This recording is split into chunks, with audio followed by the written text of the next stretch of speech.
Hello everyone, my name is Junri and welcome to my channel.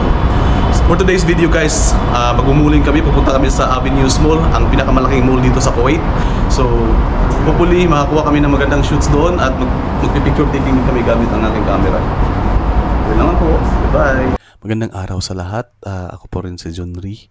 Sa videong ito, minabuti kong ino-off ko ang audio sa dakilanan na ang lakas ng hangin.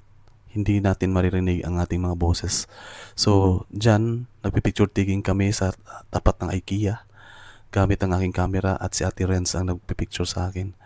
Papasok na kami niyan, papuntang mall, pero napagpasyahan naming lahat na pumapasok kami sa Alganim Excite upang tumingin ng mga electronic gadgets at sa loob ng Alganim. Pero nagtanong ako sa security kung allowed kami gumamit ng camera at pinagbawalan po kami gumamit nito. So minabuti namin sundin po kami gamitin ng aming mga camera sa loob ng Alganim. So dahil sa utusan ng security, so minabuti namin na wag nang gamitin ang camera sa loob ng Alganim at nagtingin-tingin na lang kami ng mga gamit doon at mga gadgets. At maraming mga promotion ngayon sa Alganim guys. So hopefully sa sahod, babalik kami doon at bibilihin ang aming mga kailangang gamit. Ayan, nasa mall na kami at papasok na papuntang Carrefour.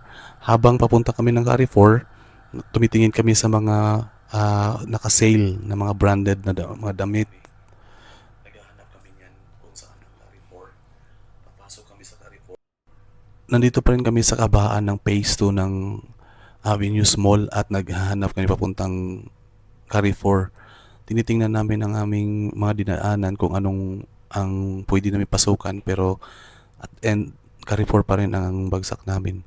So ayan, papasok na kami ng Carrefour hanggang sa nagtanong ako sa security kung allowed po ba ang aming camera gamitin sa loob ng mall. So ito ang kasagutan ng security. Pinagbawalan kami papasok ng mall ng may camera. So, Hindi, lagyan na lang ng sticker. You can put sticker?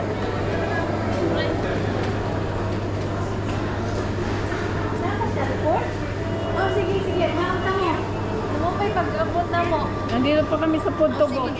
Kararating lang. Sunod na rin. Diyan lang, anak.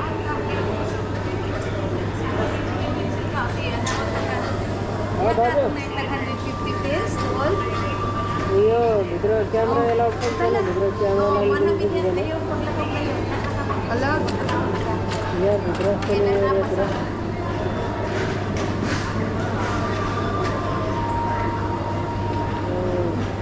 Oh, laki ba? kinausap ng security ang kanilang amo para itanong kung payagan kami pumasok sa loob na may dalang camera. Wala. Hindi mo lang Nung sinabi ng kanilang amo na pwede kami pumasok, so pumasok kami pero hindi namin pwede gamitin ang aming camera. So, wala kaming magawa guys and sumunod kami sa batas ng Carrefour. So, hindi namin ginamit ang aming camera at nag-decide na lang akong mag-withdraw ng pera. Ayan, pupunta ako ng ATM machine. Ginamit ko yung ATM ko at nag-withdraw ng pera para may magamit kami pangkain sa food court. Pagkatapos kong mag-withdraw, agad-agad kaming pumunta sa food court para kumain.